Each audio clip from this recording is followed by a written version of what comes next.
Hello everyone and welcome to episode 17 of the Drew Gamers Final Fantasy 1 Let's Play. In the last episode we finished the main story, we beat Chaos and we restored all the crystals and all that good stuff. Today we are starting the Whisperwind Cove. This is going to be split over 2 episodes. Originally this was 1 episode and yeah, I had too much footage. I couldn't justify doing 40 floors on 1 episode because this is the longest dungeon. This is technically the last one you should be doing. If you were doing it in order of earth, fire, water, wind, this is the longest one. Excuse me. There is going to be a lot of battle cuts in this one because apparently while I was doing this, all I did was speed up the battles. So there's going to be a lot of battle cuts, and that's because we had so many floors to get through, and I was trying to do it all in 1 episode. So you'll see that a lot of the battles are cut, but the thing is like, between all 4 of these dungeons, there's no real, like, alternate enemies. Like, in every single one of them, we have fought Black Goblins, we fought Gloom Widows, and we fought other stuff, and there's a few different enemies and stuff, but for the most part, for new enemies, there isn't any. There's a couple, but that's it. Before we get too far into the episode, who is your favourite Kingdom Hearts character? That is going to be today's question of the day. A bit different. Still really into Square-Enix, obviously, but for me, my favourite Kingdom Hearts character is Aqua. I love Aqua. She has such a good story arc. And I won't say anything too much about it because I know there's people that are still playing it and haven't played the game that Aqua first appears in, which is Birth by Sleep. As a playable character, she appears in Kingdom Hearts 2's secret ending, but it's just the secret ending.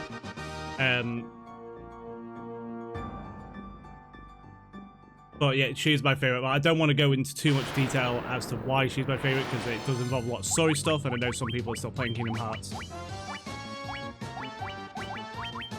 But yeah, just let me know who yours is. You can tell me in the comments your reasoning for liking them. But if I had to go for just non-story related stuff, I love the fact that she's basically a red mage. She's magic orientated, but she's got decent attack as well. So she's a really good balance. She gets some fantastic spells in Birth by Sleep, and then subsequent games that she's in. She's got fantastic design. I love Aqua's design. That was what drew me more to her than Ven and Terra.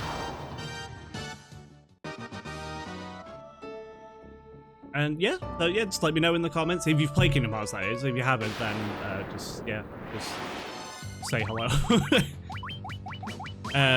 Still struggle with depression, so we're just gonna try and get through this and, you know, whatever.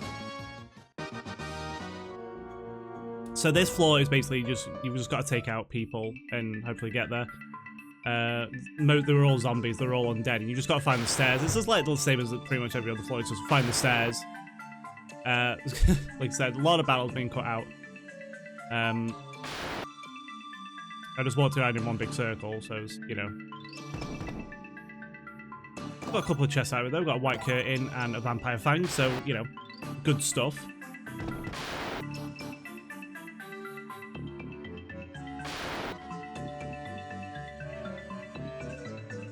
I don't mind the Whisperwind Cove. I don't mind any of them really, but they do go on for a very long time. Because, like, even though the first dungeon is only 5 floors, the what was it? The Earthgift Shrine is only 5 floors. We had to go through it 4 times in order to fight every single boss.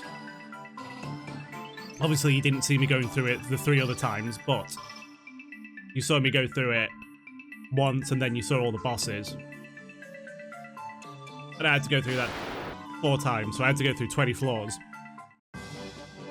So now we've got another one of these, where we're pulled back onto the world map. Well, this time we're up in the sky, which is interesting. It looks really trippy. What else? And this one, boss-wise, like I said, even like in the orientation of the way you do the crystals in the game, the bosses in this one are from a later Final Fantasy than the ones in the Lifespring Grotto. But I could have done them in order. I could have recorded the other one first and then put that up. But then you get some rewards in this one that I used during the fights in the other boss on the bosses in the Lifespring Grotto, and I was like, no, I can't, I can't do that. So they're in alternate order, and that's because the bosses in the Lifespring Grotto, at least the bottom floor bosses, are harder than anything that's in this one. And I'll explain why once we get to that episode, but that's not going to be until episode 20, I believe. Yes, that's going to be episode 20. So all these last few episodes are all bonus dungeons. We have episode 17 and 18 are the Whisperwind Cove, episode 19 and 20 are the Lifespring Grotto, and then 21 is another dungeon that I won't go too much into, but you probably know what it is, based on the last episode, episode 16, where we finished the game. And everyone seemed to be really positive about it. They seem to enjoy the fact that the twist of the game was that there was like time travel and we had to go back 2,000 years into the past in order to take out Chaos, who was actually Garland, and he'd messed up time so much he warped and became Chaos.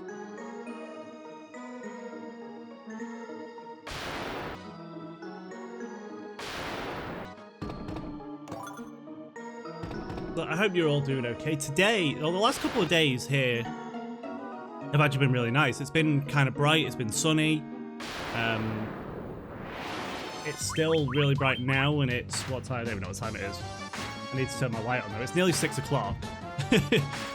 And I can already tell because the sun's starting to go down and my lighting's going a bit blue, so I probably should turn on my ring light, which didn't really help that much, but it's on. It'll help once it starts getting a bit darker. And as of today, let me just pull this up. I got this.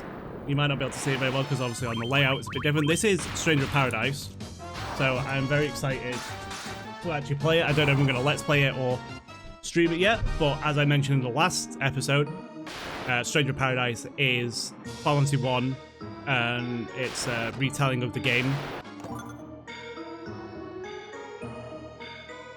So it's interesting to see, but apparently, like, it's got areas from other Final Fantasies in it, so I'm excited to see how that plays into it. It's going to be interesting. I'm still a bit iffy on the characters, but, you know, we might be alright. We shall see once I get there. Because at the minute, I might, depending on how I'm feeling and stuff, I need to finish Ni no Kuni off first, and I believe I could do that in one more stream. And if you're not following me on Twitch, please go follow me on Twitch. All under the same name, that Drew Gamer, because I do a lot of, when I'm feeling okay, I do a lot of content on there.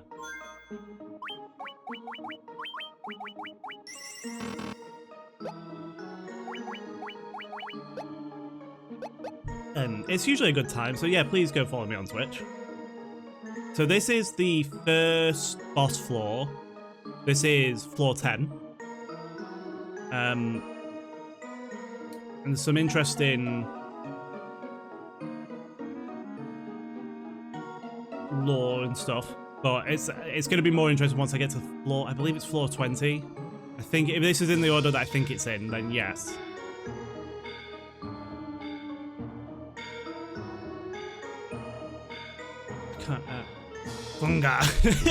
Yeah, it's in the right one. Okay, right.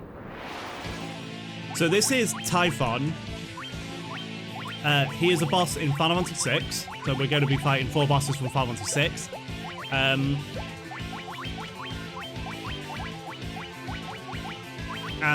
he is also a summon in Final Fantasy 7. He's probably appeared in a few other games. And Typhon in Greek mythology is the father of all monsters. And he's supposed to be like this big thing with all these tentacles, which will get me over to the next point once we get to level 20. Because there was a bit of a translation issue during the Final Fantasy VI, I think, and it's very interesting. But he's just stayed as Typhon. I think in Final Fantasy VI, though, like the original Final Fantasy VI, it was called Mr. Chupon, which was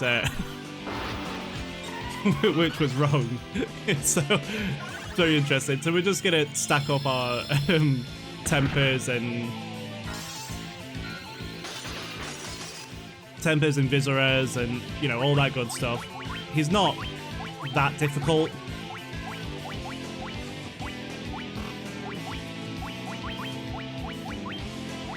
It's pretty standard, you know, same old stuff. In Final Fantasy VI, he would do the ability to snort, which would send you flying out of battle. I think he does do it in this, but I don't think it hits.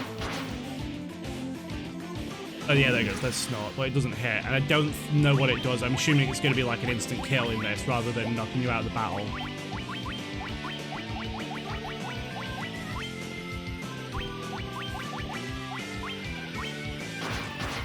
How much there? 801, so not that much.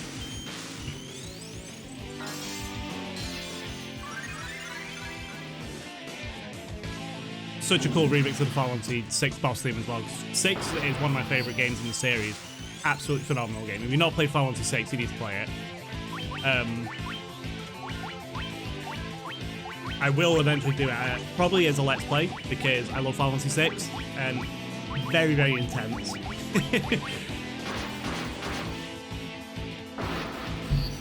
But it's so worth it.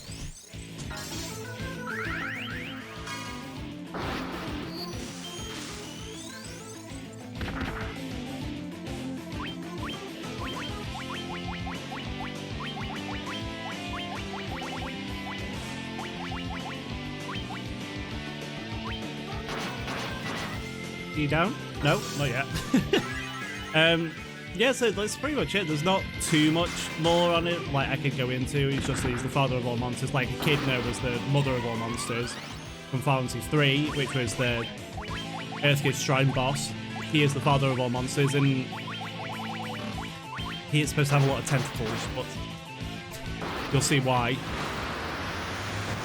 I'm saying there's a translation issue. Who kills it? Is it Frederick? No. Oh, we got a holy off. Wow. You rarely see me using attacking magic with Cassandra, so it's kind of cool. Obviously, if we're fighting undead enemies, then I'll do like Dia, Diara, Diaga, Diaja. But I rarely use holy, so that was nice to see. It's a lovely animation. I like it. Lovely stuff.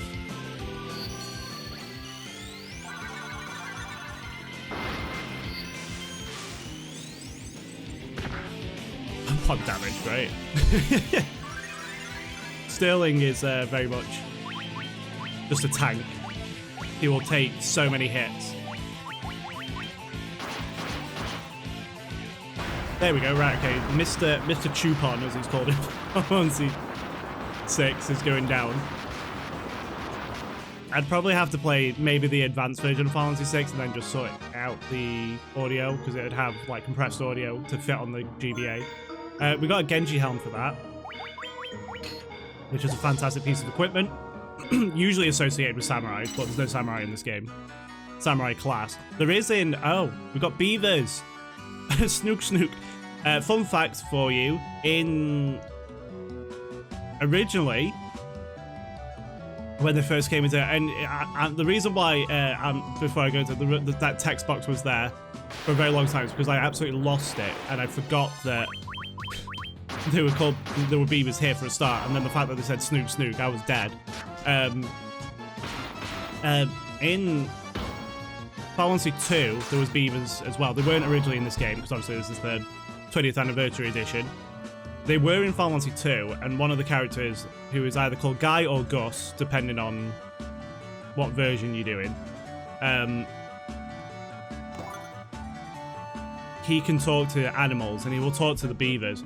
And beavers were the original forms of the Moogles that appear in a lot of Final Fantasies. And I think...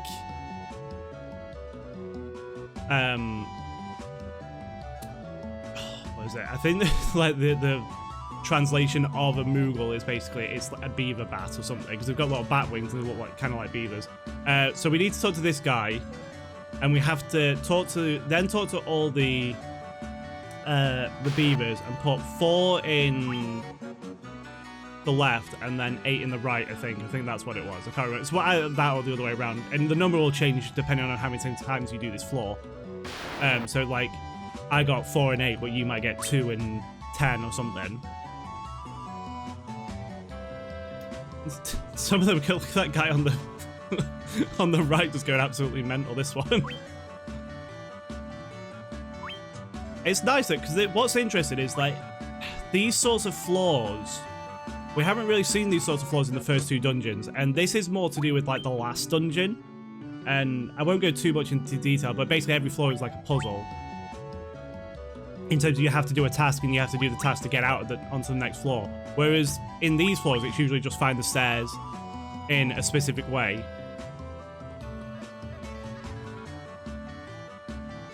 Did we do it? Yes. No, it's my turn to help. If we have any more beaver trouble, if I have any more beaver trouble, you'll be the first to know. So now we're on to the next floor.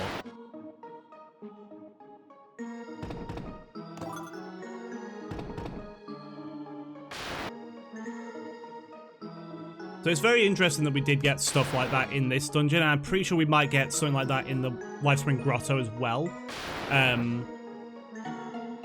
But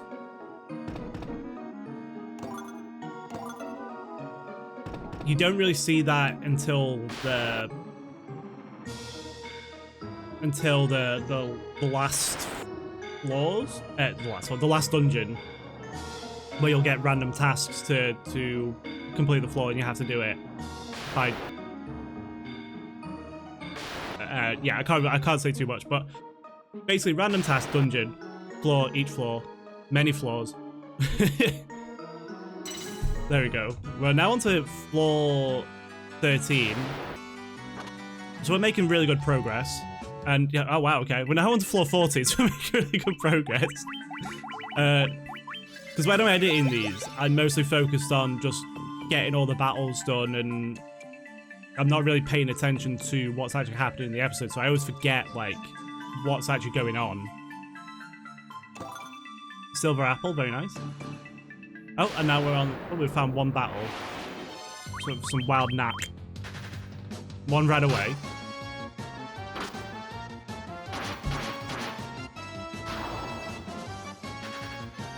Two ran away. 95 damage, and she killed it. Another rarity, Cassandra killing something. Now we're on floor 15, jeez. We made that really quick. How long is this episode? Okay, so we've got about 10 minutes left. But yeah, we've got to be coming... We must get through these floors really quick, so we've got another boss at the end of this.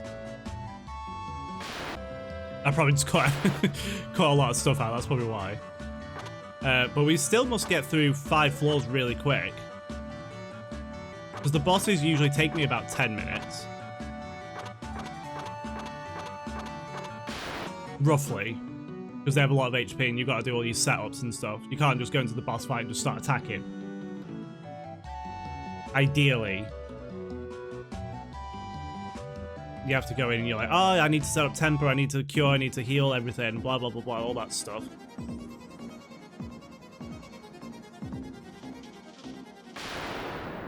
We're actually doing this battle? Yes, we are. We've got some yellow ogres.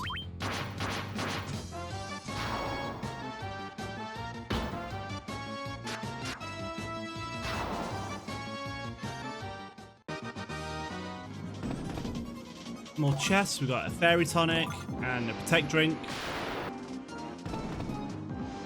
Let's see. I have enjoyed... Let's see. Oh, yeah, the next few floors don't have any battles on it. So this... floor is just full of mages who are going to sell you black and white magic. So it gives you some lore though. There are measures. There's no such thing as red magic. Yeah. Need some armor? Oh, they sell you items as well and equipment. So it's interesting because they give you a reasoning as to why red mages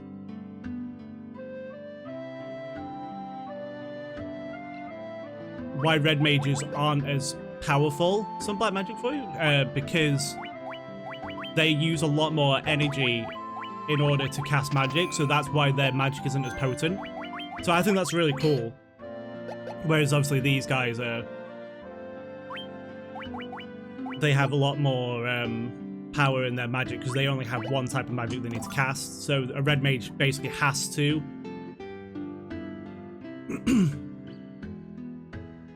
to fight, to spot, and to protect. That is my motto. What? You've been kind of the best black magic. So I think that's a really nice bit of lore. Some black magic for you. So there's someone here who I'm trying to... I do end up talking to him.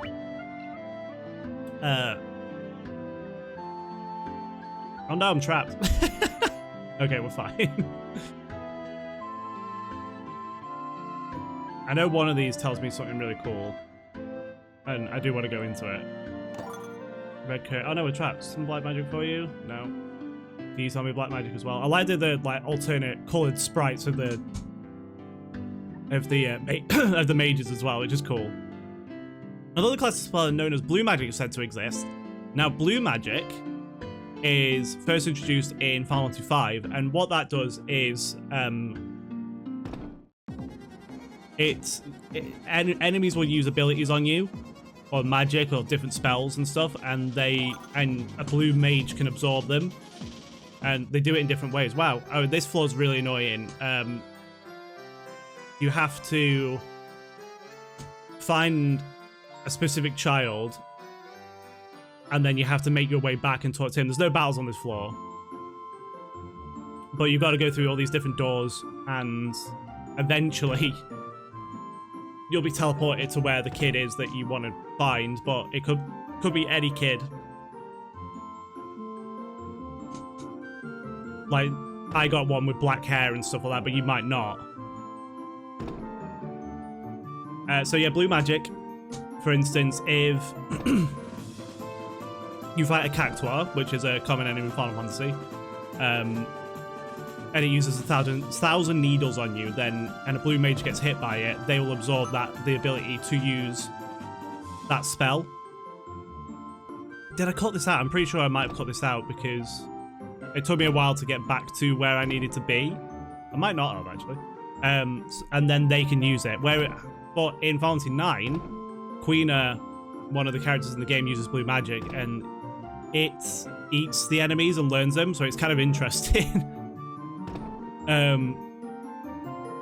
But I love blue mages. Blue mages are fantastic. They have really cool designs, and they're usually really powerful in different ways. They have really cool magic. They're very physical orientated as well. They're kind of like a red mage. They're physically orientated with magic, but their magic is so different from everything else in the game. It's very interesting. And once we get to a game with blue magic, I will do it and show you. I have done Final Fantasy 9, so go and watch my Final Fantasy 9. I've done 1, 7, 8, and 9, but in different forms. I need to redo 9 on here because it was the first Let's Play I did on my channel. Final Fantasy 8 has blue magic. Quistis learns blue magic, so we've done that, but she learns it differently.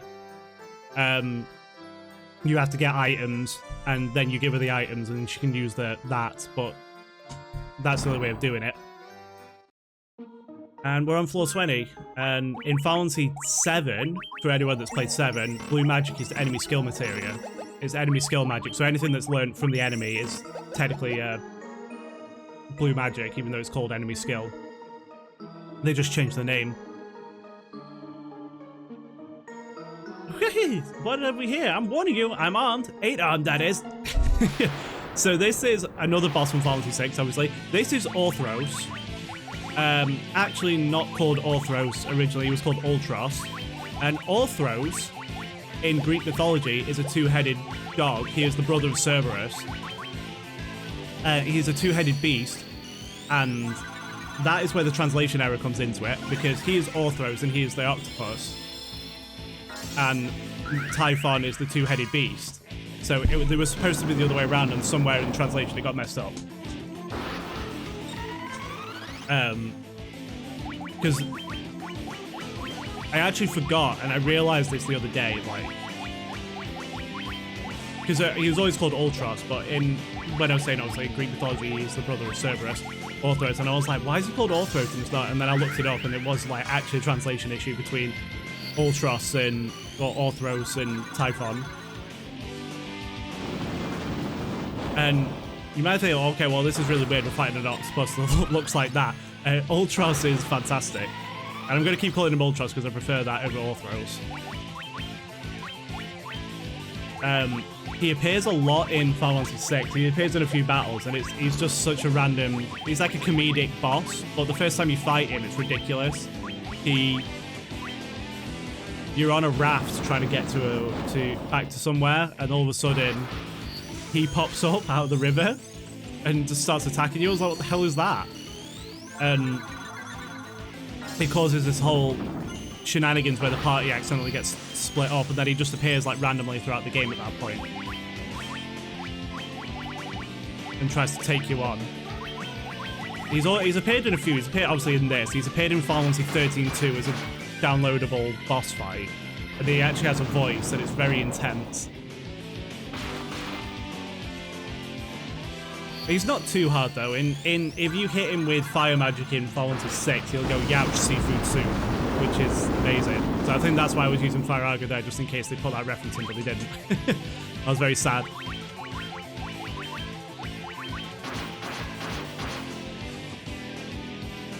I'm not entirely sure what darkness does in this game, like, because Sterling's got it on. He's got blind status on him.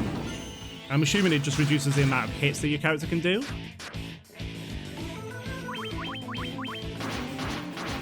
He's not that hard though. I would laugh if Montgomery had killed it then. But yeah, just do the usual stuff. Set up yourself and you'll be fine. That's got to be the killing. No? That's got to be the killing blow. Yeah, there we go. So that is 2 bosses down. We are halfway through this dungeon. In the next episode, we will be going into the second half of this dungeon. Excuse me, we've got a rune staff for that, which is a very cool weapon. So thank you very much for watching, everyone. In the next episode, like I said, we'll be going through to the next 20 floors. And I hope you enjoyed it, and I will see you all in the next episode. Don't forget to subscribe to my channel. Don't forget to follow me on Twitch if you want to see my live streams. And I will see you then. Bye, everyone.